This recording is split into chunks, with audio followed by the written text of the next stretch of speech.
Should you listen to a narcissist? Really important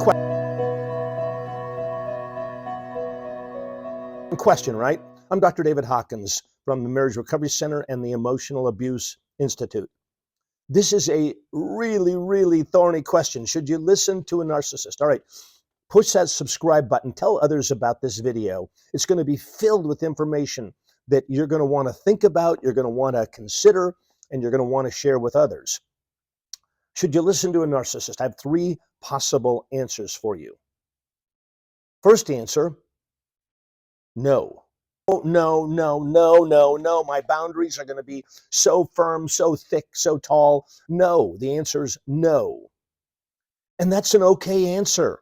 If that's your answer, that's your answer. But I want you to think through the implications of that answer. If you answered no, then the relationship is essentially over. It's over. It's dead. It's dead. The relationship is dead. Oh, you may still have some kind of a partnership with this person. You may work with them. This may be your parent. It may be your spouse. It may be a partner of some kind. It might be a friend. You can still be in some kind of relationship with them, but the relationship is essentially dead. I like to think of a relationship as a body of water that requires inflow and outflow to be healthy. Picture that image for a moment. A body of water that has inflow and outflow. It's vibrant, it's life-giving, it's life-enhancing, it's fresh. Love it. And now picture that body of water, or a body of water with no inflow, no outflow. It's what? Stagnant. Stagnant, dead. You wouldn't drink it, you wouldn't swim in it. Don't even want to really be around it. So a relationship is much the same way, isn't it? It's a dance. Or I'll continue with the analogy of a body of water. It's a relationship that's healthy, has inflow, outflow, give and take, listen, receive, speak, and there's a balancing of sharing. I share with you, you share with me. But if you answered no, should you listen to a narcissist? No. And if that's where you're at, and if the answer is no, then that's your answer. But do think about that it has implications. The relationship, for all intents and purposes, is dead. All right.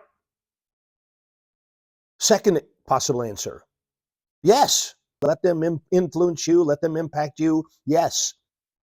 Well, oh my, that has implications too, doesn't it? If someone is high on the spectrum of narcissism, meaning they are really emotionally immature, they are filled with all kinds of thinking errors, justification, minimization, rationalization, sanitization, shifting the blame, shifting the focus, gaslighting, excuse making, on and on and on and on.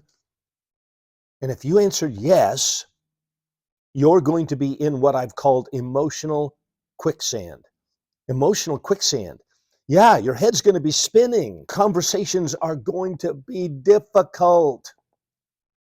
And by the way, if you are experiencing brain fog, and if you are experiencing confusion, and if you find yourself fatigued and exhausted, you may have answered yes too often.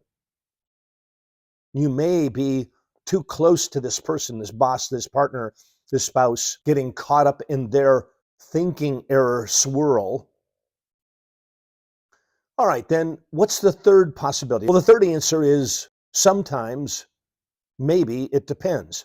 What kind of answer is that, Dr. Hawkins? It's a good answer. Whether this is a mate, a spouse, a partner, whomever it is, and I determine within myself that I want a relationship to this person, and this relationship is still important to me, and it might be to you. When you're honest with yourself, it really still might be an important relationship to you. And if I still want to make an attempt at that inflow, outflow, and if I want to make an attempt to dance with this person, then sometimes, maybe, it depends, I might want to listen to them.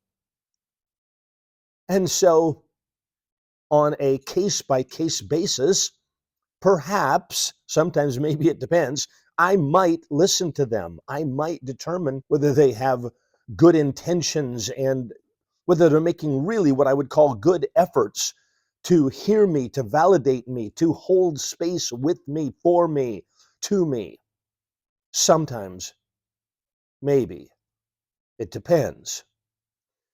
There are those that end up in one of those boxes, so to speak. No, never, And that has its own implications. And there's others that say, yeah, sure, yeah, give it a shot. I'll give it, it's a new day. I'll give it a try today.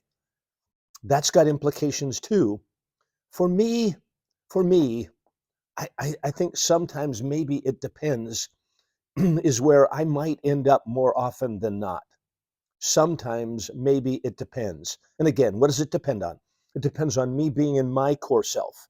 It depends on me sensing that they are in their core self. They're grounded. They have my best interests in mind, as well as their own best interests. They've shown some ability to grow and to really think about matters and to take responsibility, take ownership. A lot of really critically important skills in order to have this thing that we call a relationship. All right. I hope this has given you something to think about. Should you listen to a narcissist? Reach out to our client care team who are available to help you and get you connected to us clinicians who can help you figure out where you are, where you want to be, and helping you get there in all matters pertaining to narcissism, emotional abuse, high conflict marriages, high conflict relationships with whomever it may be.